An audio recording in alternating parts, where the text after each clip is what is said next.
कक्षा 10वीं प्रकरण 3।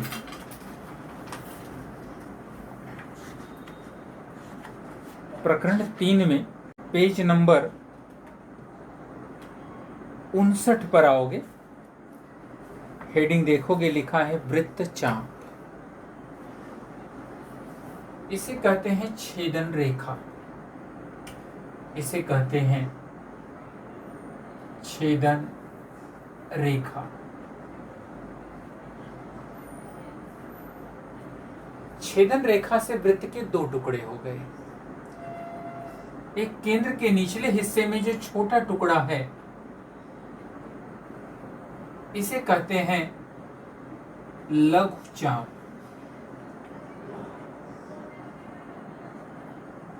और जो केंद्र वाला हिस्सा, बड़ा हिस्सा है, उसे कहते हैं दीर्घचाप।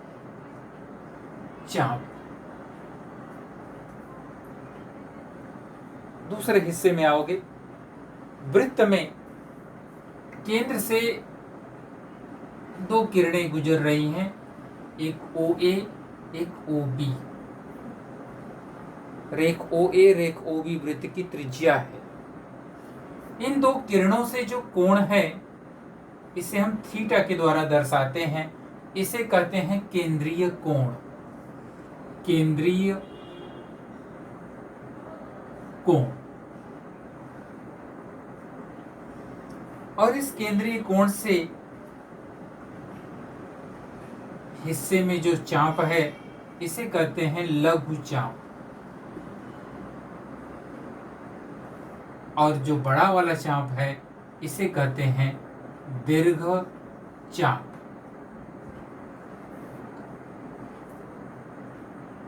आगे चल के एक बात और समझ में आ जाएगी।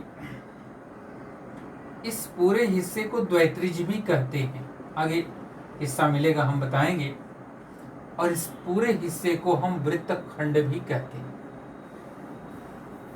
इस बात को ध्यान रखोगे। इस लघुचाप का नाम है ए चाप AXB। इस दीर्घ चाप का नाम है चाप AYB। इस लघुचाप का नाम है APB। और इस दीर्घ चाप का नाम है AQB। पेज पलटोगे, पेज नंबर 60 पर 3-4 पॉइंट दिए गए हैं कि किसी भी लघुचाप का माप अगर केंद्रीय कोण हो, तो लघुचाप का माप हमेशा केंद्रीय कोण के माप के बराबर होता है। दोनों चापों को अगर मिला दो, लघुचाप और दीर्घचाप, दोनों चापों को अगर मापों को मिलाओगे तो 360 अंश मिलता है। अगर लघुचाप का माप 60 अंश हो, तो दीर्घचाप का माप निकालने के लिए 360 में से 60 को घटा दो। अर्धवृत्तीय चाप का माप, अर्धवृत्तीय चाप का माप यानी आधा वृत्त, और आधा वृत्त के चाप का माप होता है 180 अंश। पूर्ण वृत्त चाप का माप, पूरा वृत्त अगर है, उस चापों का माप 360 अंश होता है। इसके बाद अगला हिस्सा है चाप की सर्वांग समता। उसके नीचे वाली लाइन पढ़ोगे और मार्क निशान लगा लोगे कि जब दो एक प्रतलीय आकृतियां एक दूसरे को पूरी तरह ढक लेती हैं, तो कहा जाता है कि वे आकृतियां एक दूसरे के सर्वांगसम। अब हम कहेंगे कि दो चाप परस्पर सर्वांगसम है। कब हम मानेंगे कि दो चाप परस्पर सर्वांगसम हैं? मान लो दो वृत्त है, एक ही वृत्त ले लेते हैं। इसका माप मान लो 30 अंश है और इसका भी माप 30 अंश है। ऐसे हिस्से में दोनों की त्रिज्याएं बराबर हैं, दोनों के चाप के माप बराबर हैं, तो दोनों ही लघुचाप के माप परस्पर बराबर होंगे। और लघुचाप का माप भी 30 अंश होगा, यहाँ भी लघुचाप का माप 30 अंश होगा।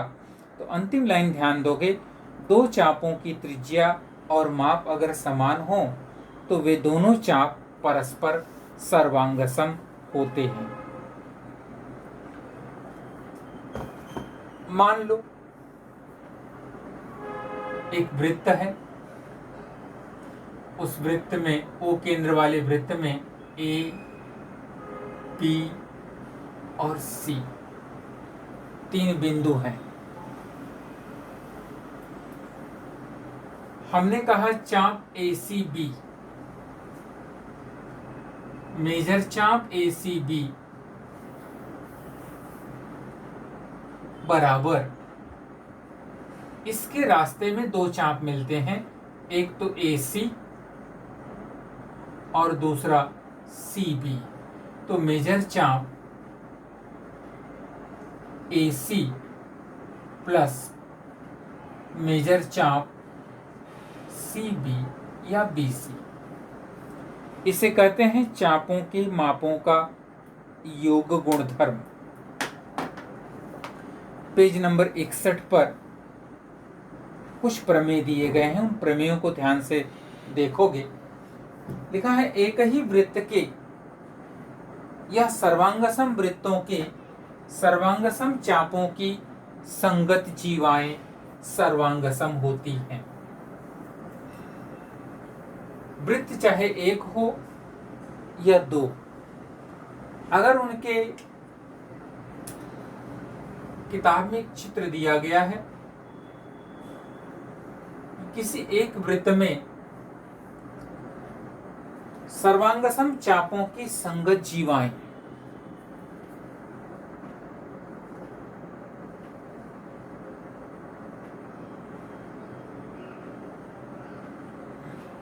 एक चाप ये हो गया और ये एक चाप ये हो गया।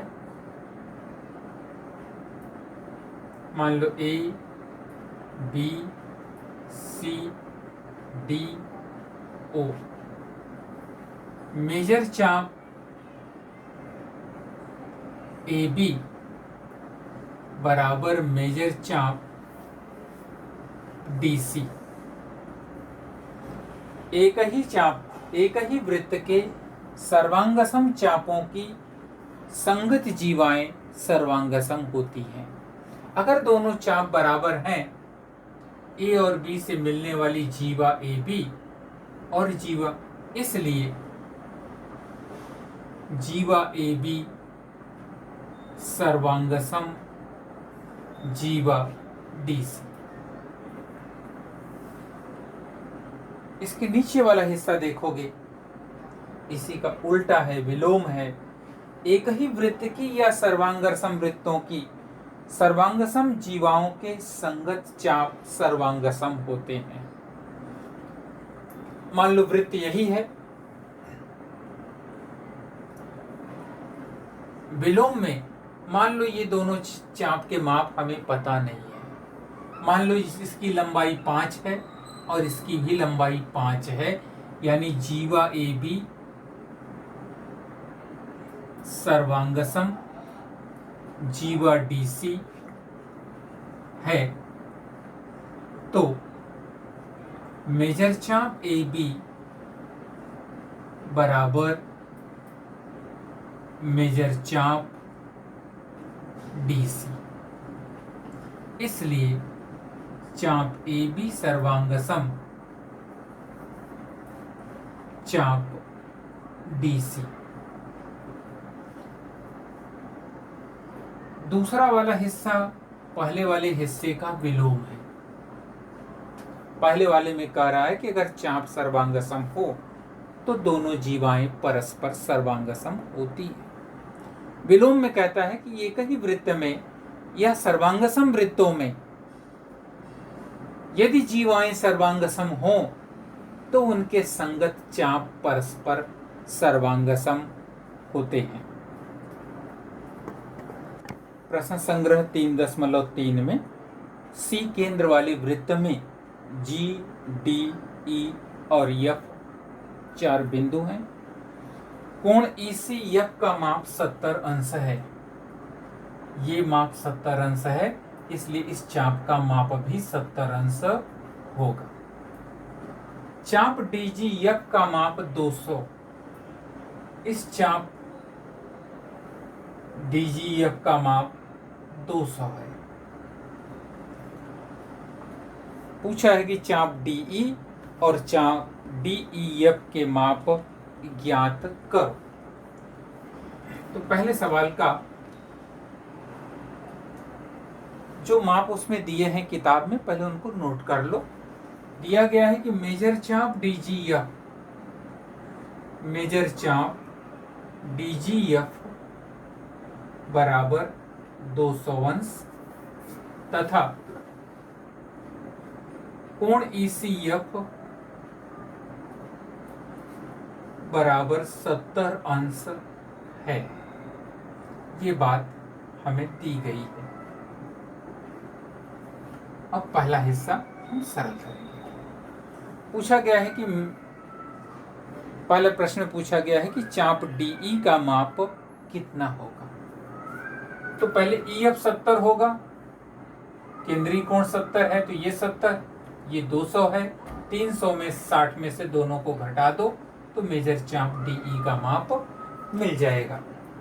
तो लिखेंगे कि मेजर चाप EF बराबर कोण ECF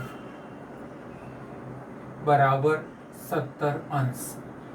कारण लिखोगे संगत चाप का केंद्रीय कोण, संगत चाप का केंद्रीय कोण। मेजर चाप EF मिल गया।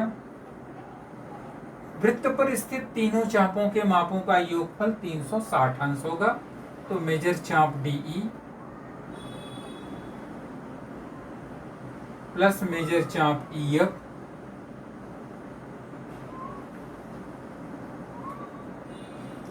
प्लस मेजर चाप DGF बराबर 360। कारण लिखोगे वृत्त के सभी चापों का योग, वृत्त के सभी चापों का योग। मान रख दो। मेजर चाप DE हमें निकालना है, तो मेजर चाप DE प्लस EF का माप 70 प्लस DGF का माप 200 बराबर 360 अंश। मेजर चाप DE प्लस 270 बराबर 360 अंश। मेजर चाप DE बराबर 360 ऋण 270 माइनस कर दो। तो मेजर चाप DE बराबर 90 अंश। तो पहला उत्तर कंप्लीट। इसके बाद दूसरे उत्तर में आते हैं। हमसे पूछा गया है कि मेजर चाप DEF का माप ज्ञात करो। ये 90 इस चाप का माप आ गया। D से लेकर EF तक, E से होते हुए, यानी 90 और 70 दोनों को जोड़ दो। तो लिखोगे मेजर चाप DEF, मेजर चाप DEF बराबर मेजर चाप DE, मेजर चाप DE प्लस मेजर चाप EF। कारण चापों का योग, चापों का योग गुणधर्म बराबर DE का माप 90 प्लस 70, 90 अंश में 70 अंश जोड़ दो तो हो जाएगा 160 अंश। ये दूसरा उत्तर कंप्लीट हो गया। दी गई आकृति में चतुर्भुज त्रिभुज QRS एक समबाहु त्रिभुज है। समबाहु त्रिभुज यानी इसकी तीनों भुजाएं परस्पर सर्वांगसम होगी। इसके तीनों कोण, प्रत्येक कोण 60 अंश के होंगे। सिद्ध करो कि चाप RS सर्वांगसम चाप QS सर्वांगसम चाप QR और चाप QRS का माप 240 अंश है। तो सबसे पहले ये समबाहु त्रिभुज है, तीनों भुजाएं बराबर होंगी, तीनों कोण सर्वांगसम होंगे। तो लिखेंगे कि त्रिभुज QRS एक समबाहु त्रिभुज है। एक समबाहु त्रिभुज है। कारण दत्त में दिया हुआ, इसलिए RS बराबर, पहला हिस्सा यहां से शुरू होगा, RS बराबर QS बराबर QR, तीनों भुजाएं परस्पर सर्वांगसम होंगी। RS QS के बराबर और QS QR के बराबर। कारण होगा समबाहु त्रिभुज की भुजाएं। कारण समबाहु त्रिभुज की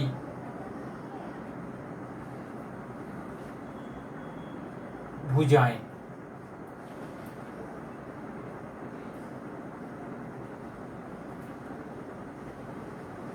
एक ही वृत्त, एक प्रमेय इसके पहले पढ़े थे, एक ही वृत्त के सर्वांगसम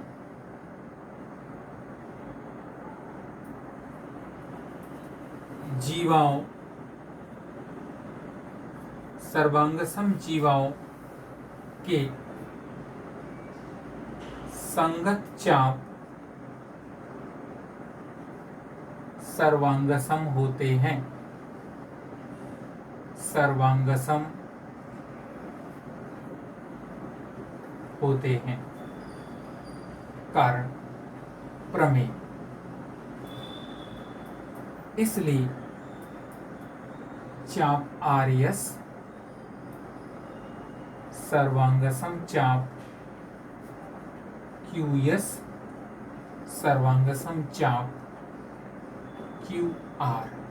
पहला हिस्सा कंप्लीट हो गया। दूसरे में पूछा गया है कि QRS का माप 240 अंश सिद्ध कर। तो दूसरा प्रूफ, जब ये तीनों चाप बराबर हैं, तीनों चापों को हम यक्स मान लेते हैं। मानो मेजर चाप RS बराबर मेजर चाप QS बराबर मेजर चाप QR बराबर x अंश, खाली x। इसे दे देते हैं समीकरण नंबर, कथन नंबर 1।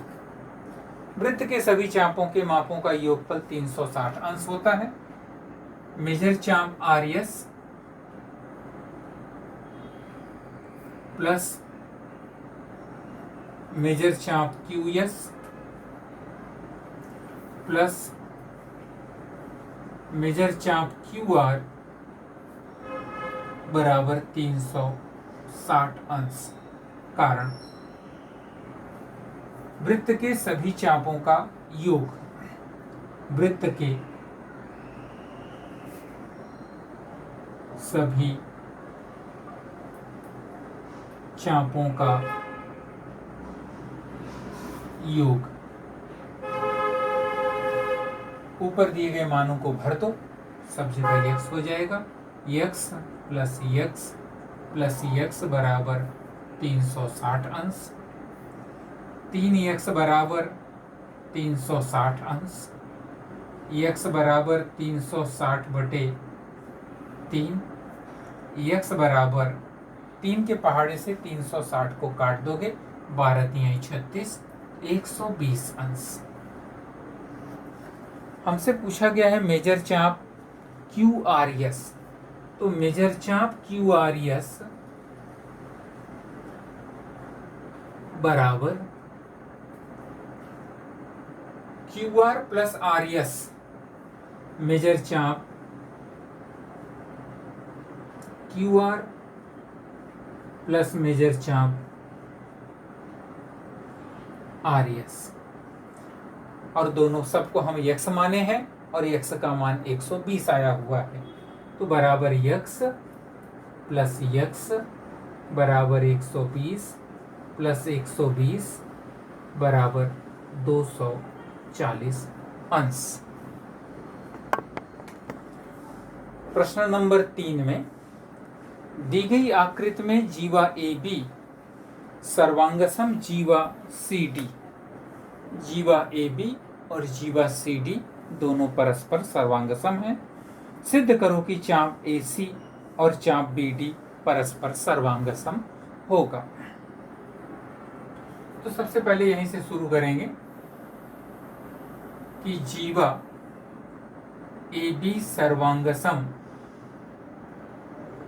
जीवा CD, कारण ये बात तत्व में दी गई है, ध्यान दोगे। सर्वांगसम जीवाओं के संगत चाप परस्पर सर्वांगसम होते हैं, तो AB के संगत चाप होगा ACB, इसलिए चाप ACB सर्वांगसम चाप CD के संगत चाप CBD, चाप CBD,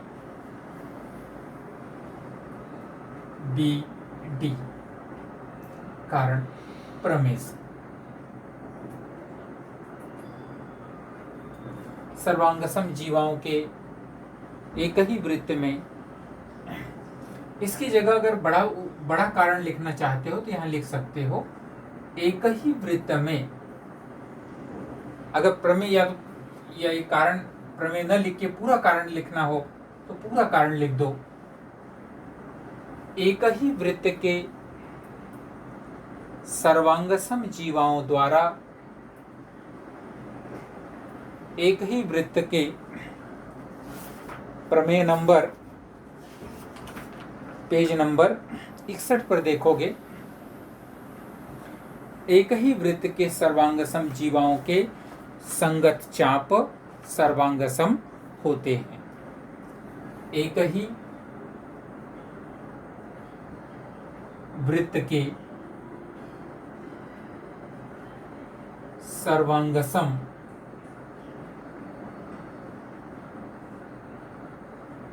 जीवाओं के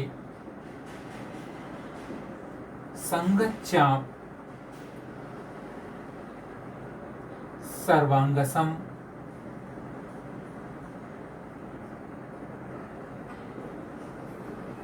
होते, इसलिए मेजर चाप ACB बराबर मेजर चाप CBD। इन चापों को खोल दो, मेजर चाप AC प्लस मेजर चाप BC